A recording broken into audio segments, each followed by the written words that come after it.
good evening. This is Global News Update. I'm Nadila Deftia Balu.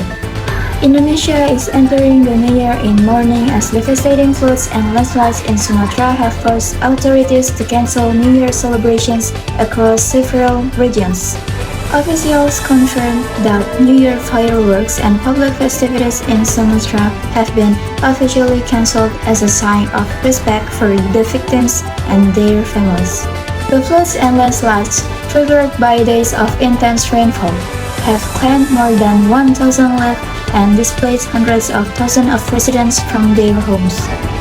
According to government estimates, recovery and reconstruction efforts are expected to require more than $3 billion.